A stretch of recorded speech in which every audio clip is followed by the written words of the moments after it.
Train the muscles, not the joints. Welcome back to Natural Gallant Bodybuilding, and today I'm going to talk to you a little bit about not getting discouraged on your bodybuilding or fitness journey. Now, it's pretty common for people to compare themselves constantly, to compare themselves to a person that's been training for 20 years, 30 years, and say, I am not that, so somehow my entire progress is crap, or my entire journey is a waste of time. But I'm here to say to you that comparing yourself to people that have been doing it for a long time is not necessarily a relevant thing.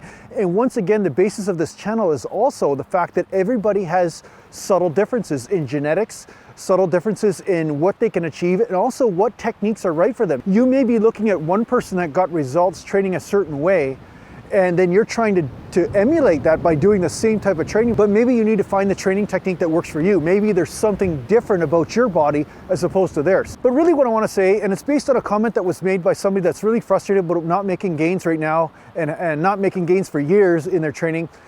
And the thing is that you can always make gains, but they might not be the gains that you expect. So the first thing you want to do when you train is to relinquish your expectations, and therefore you can start to be truthful with what is happening before you. And you can start to enjoy it, because you may be gaining in certain areas, but you've been discarding those gains because they are not meeting your expectations.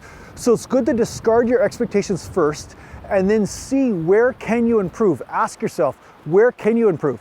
So sometimes a person might be looking for strength, like 1 rep maxes. They might be saying, hey, I want to increase my 1 rep max, but no matter what they do, that 1 rep max is not going up. Well, why not decrease the weight and then do reps, and then see if you can actually challenge yourself in doing higher amounts of repetitions. So say you're doing 20 reps with a certain weight, see if you can get 21 reps, see if you can get 22 reps or 30 reps.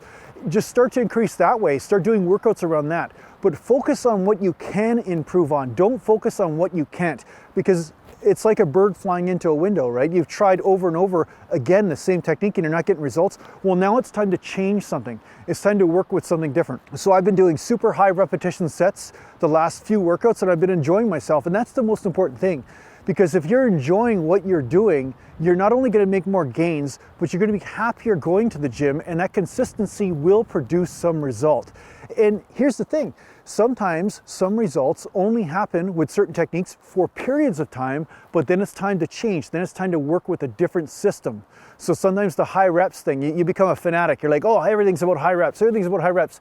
And then of course you hit a wall with that. And then it's time to do the low reps again, or time to do the heavier weight. And it's the same thing when it comes down to your diet. One thing I find a lot of people do when they first start training is they say, I want to get the abs and I want to look lean, I want to have that bodybuilder look, but I want to look shredded. But what they don't want to do is build the metabolism to do it. So what they do is usually starve their metabolism to crap. They start eating low calories, low calorie type diets. They start training. So basically they're not recovering because they're not eating enough food. So they're never putting on muscle, but at the same time, they're trying to shed the body fat. So a big mistake a lot of people make is that they want to put the cart ahead of the horse. They don't want to gain the muscle first before they start to shred. See, the whole basis of bodybuilding is to nourish the body. It isn't to starve it to death. And that's the mistake. There's a certain anorexic type of thinking that goes on when it comes down to bodybuilding, where people say, I just want to get lean all the time. But the basis of bodybuilding is nourishment. You must nourish the body, keep nourishing the muscle, keep building the muscle, and then from there, when it's time to skim a little bit of body fat off for a short period of time, like 2 or 3 months of a different type of diet or nutritional program, then you have something to work with, and you actually have a metabolism in order to burn that fat off. But if you try to do this too early, all you're doing is killing your metabolism. You're just slowing it down, and you're getting catabolic at the same time. Don't fall for these trends, these specific diet trends out there that just say, oh, you're gonna get lean overnight, or you're gonna lose body fat.